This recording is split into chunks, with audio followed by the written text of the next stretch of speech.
Hey, what's up all you lovely learners out there in learning land? Tyler from 10thumbspro.com coming at you with another guitar tutorial like we do every single Monday. Today I'm going to show you how to add licks and fills to any and every single song ever. New guitar tutorials every single Monday, so make sure to hit subscribe and ring the bell so you never miss a lesson if you like this kind of content. Printable tabs for this tutorial and all our tutorials by becoming a Patreon, links in the notes and links below. Skype lessons one-on-one if you're interested. Why don't you go ahead and grab your guitar. Brizzane and attention spizzan. Once you have those three things, follow me on in and let's break this tutorial down together. Come on in, let's do it. Okay, today we're going to be talking about how to add licks to any song, okay? The first step that you're going to need to do is to be able to know the key. Now this isn't going to, because there are ways to identify the key using the chords, key charts, and chord progressions, but for right now, that's an entirely separate video. Let's just pretend that you're Googling the key. So we have a chord progression, for example, that goes E minor, C, D, G, okay? And those are the same chord progression as Heart of Gold by Neil Young. So if I want to, for example, I can go on to Google or Yahoo or whatever your favorite search engine is and just type in, what is the key of Heart of Gold, Neil Young? And it's gonna pop back up and it's gonna tell me E minor, okay? So because I know it's E minor, then I'm gonna start from there. Okay, so we have our chord progression and we know how long each one is. E minor is going to be 4 beats. 1, 2, 3, 4. C, 1, 2, 3, 4. D, 1, 2, 3, 4. G, 2, 3, 4. And let's say hypothetically over G, there is a break in the melody. These ideas of licks and fills, the reason it's called a fill is because you want to fill up empty space. So you don't want to be going over yourself singing or your friends singing because you've created a lot of mud. It's just like this sonic soup that doesn't taste very good.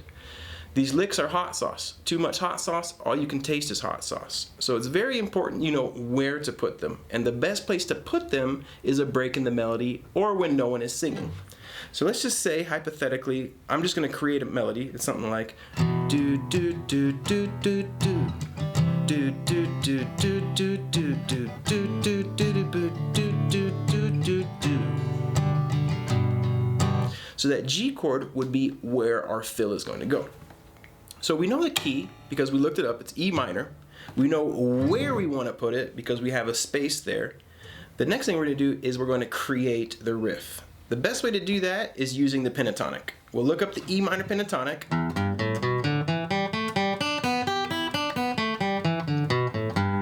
Shape 1, shape 2. And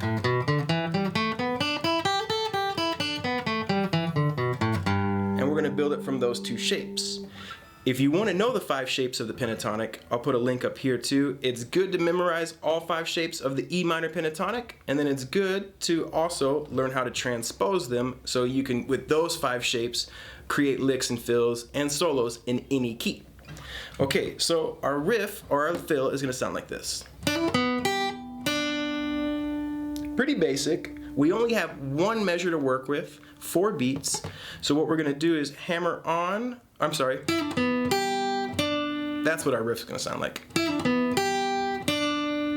What we're gonna do is we're gonna pull 3 to 5, or 5 to 3. So we're gonna get our ring finger on the 5th fret of the B string, and we're gonna pull down to the 3rd fret. And then with our middle finger, we're gonna play the 4th fret of the G string on the offbeat, and then your ring finger is going to bar both the 3rd fret of the E and the B because you're going to get it on the 3rd beat, on the 2nd beat, and the 3rd beat. So you get 1 and 2, 3. 1, 2, 3, 4. Okay? So we filled up that empty space with a tasty little lick using the pentatonic, and then when we put it into context, we get 1, 2, 3, 4, 1, 2, 3, 4, 1, 2, 3, 4, 1, 2, 3, 4.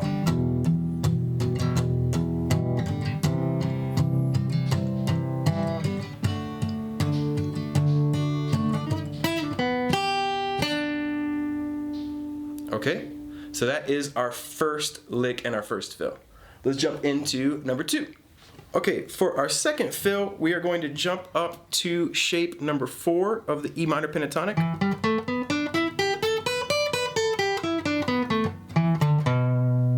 Which would be 7, 10, 7, 10, 7, 9, 7, 9, 8, 10, 7, 10. And because we're still in E minor, we can use this for the same exact chord progression. So let's just take a look at the fill first, and then we'll talk about what we're gonna do, how we're gonna get it in. Now, we are jumping from here up to there. It's gonna create kind of a pretty big leap, so be ready for that. But at the same time, it's going to create some different sonic sounds, which sound really cool. Okay, so what we're going to do is we're going to start on the 12th fret of the G string, and we're going to go 12, slide to 9, and then play 7. That's what these dots are for. They're like mile markers. I know I'm on 12, and then I know I'm on 9, and then I know I'm on 7 using the dots. And it's going to be triplet, 1 pola 2. You want the 9th fret of the D string to happen on the 2nd beat, down to the 7th fret, and then up to 9. Now, this is a B note, and we're still in the exact same chord progression that we did. The G chord, the first time we finished, our first riff finished on a D. Our next riff, our second riff, finishes on that B note. A G chord has a G note, a B note, and a D note. So what we're doing is we're finishing these licks on chord tones. That's really important. That resolution is going to make your lick or your fill stick to the chord progression. It's going to make it sound like it's supposed to be there. And ultimately that's the goal. You don't want to try to force things into places where they don't want to fit. You want things to fit nice and clean. These fills, the easiest way to do that is if your last note, which is the most important note, lands on a chord tone. The other notes are a lot less important, but that last one, you want to land on a chord tone. So we get, again, triplets.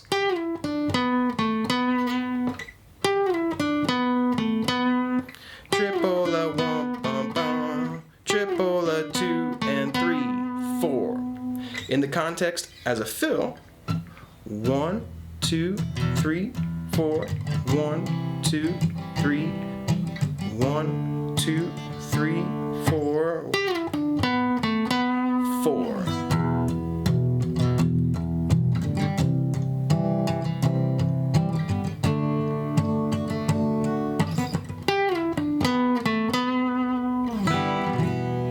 All right. Now you could also, if that feels so far away, use different chord shapes as well. E minor, C, D. 3, 4, 1, 2, 3, 4, 1, 2, 3, 4.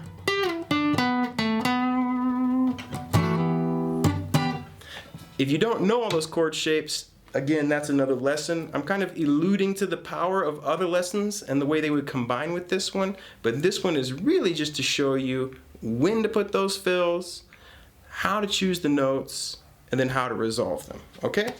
All right, so let's move on to lick number 3. We are going into the major scale now, because up to this point we've only used the pentatonics. But I want to show you that these ideas also work with a full-blown major scale. So our chord progression is going to go C, F, A minor, C. Okay? C, 2, 3, 4, F, 2, 3, 4, A minor, 2, 3, 4, C, 2, 3, 4. And I'm in the key of C. Let's say hypothetically the song, I just Googled it and it told me the key. I would say, okay, I'm in C major. This time I don't want to use the pentatonic. I'm going to use the full-blown C major scale, which you need to be a little more aware of, that the 4th interval and the 7th interval are going to be more dissonant. So you're going to want to use those even more sparingly. So the riff I came up with sounds like this. One more time. Okay? And what I'm doing is I'm hammering on from the open B string to the 1st fret, open high E string, and that's a triplet on the first beat. Ring finger, 3rd fret of the B string, and I'm going to grab that on the 2nd beat. 2 and middle finger, 2nd fret of the G string, and then my pointer finger up to the 1st fret of that B string. Triple a, triple a 2 and 3, 4, triple a 2 and 3, 4, triple a 2 and 3, 4. Sometimes they're harder to count than they are to play out loud. But you really want to work on the timing, because the idea is that you don't really fall off when you switch from strumming to this fill. So we get something in context that sounds like this. 1, 2, 3, 4, 1, 2, 3, 4.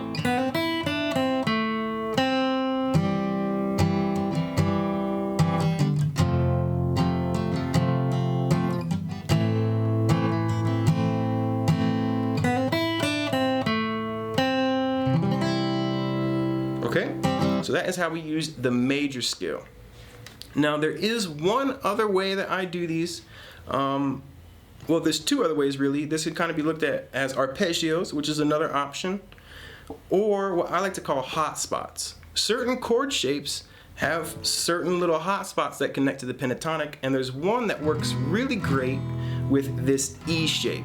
But I'm going to teach it to you over a G chord, but then I'm going to show you how to move it. So let's say hypothetically you know the key of the tune, or even for this one you don't really need to know the key of the tune, because you can just use this anytime you're playing a G chord, and then we'll show you how to move it. So let's take a look at the lick.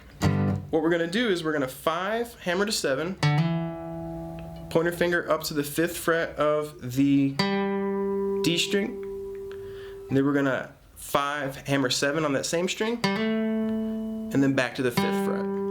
So we get 1, 1 and 2 and.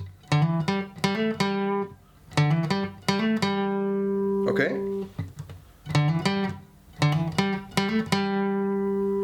Now, if you make this G bar shape, bar that 3rd fret, then you're going to play the 5th fret with your ring finger and your pinky of the E and, of the A and the D string. Then you're going to get your middle finger on the 4th fret of the G string with the 3rd of both the B and the E string. Now this comes from an E chord, okay? We're just moving that shape. E, F, G, A, B, C, D, etc., etc. And that root note, you have an octave up here. So when you make this shape, you always have access to up a whole step, 3, well, this little shape right here that'll go 5, 7, 5, 7, 5, 7. So you got your bar chord, starting up a whole step from that root, you got that little shape. Bar chord, 5, 7, 5, 7, 5, 7. Now, if it were a B chord, it would work the same way. It'd be up here, 9, 11, 9, 11, 9, 11, okay?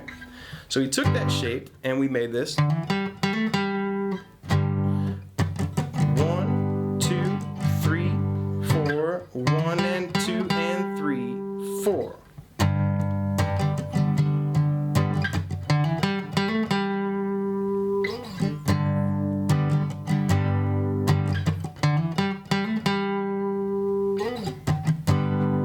Alright, and that works with that chord and that movable shape anywhere you want.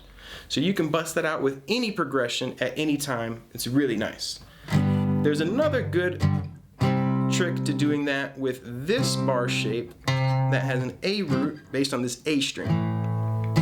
So what we're going to do now is we are going to make a D chord. This D chord is based on this A chord. It is 5, 7, 7, 7. Okay, so that's my D chord. I can have access to this same idea, So I got my D chord starting on the 5th fret, and I have that major pentatonic right next to it that goes 7, 9, 7, 9, 7, with my root being right there. So I've taken this shape, and I've essentially done something very similar.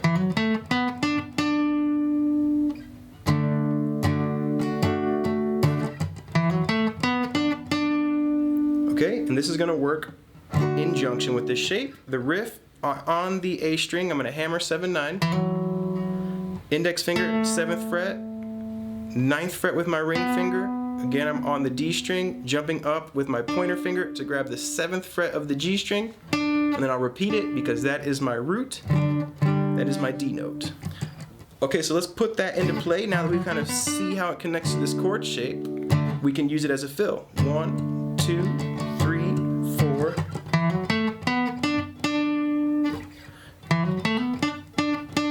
Right? And you can mix up that rhythm any way you want. I just wanted to show you a basic way to get it done. 1, 2, 3, 4. 1 and 2 and 3, 4.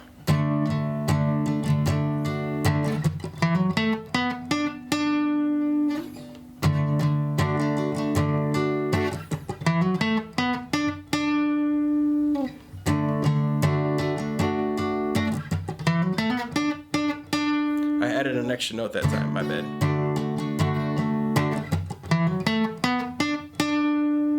Alright, and that's based on this shape. If I want to do the same thing over an E chord, I got an E chord right here, root note on the A string.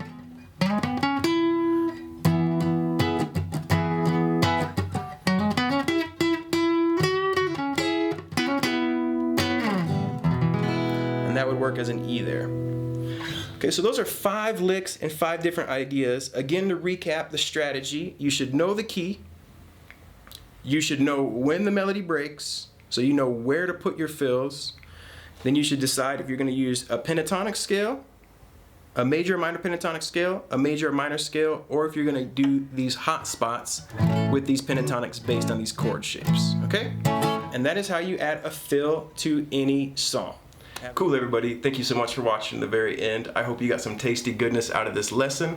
I hope you dig what we're doing. Remember to subscribe. New guitar tutorials every single Monday. Skype lessons 1-on-1 if interested. Email me 10thumbsproductions@gmail.com. Keep on rocking and rolling. Keep on loving life. Get your 10 Thumbs t-shirt. Become a Patreon. Add some licks. Even play it on Instagram and tag me at 10thumbspro.com. I would love to see what you come up with. And until next time, keep on rocking, keep on rolling, and have a lovely day. Take care of yourselves.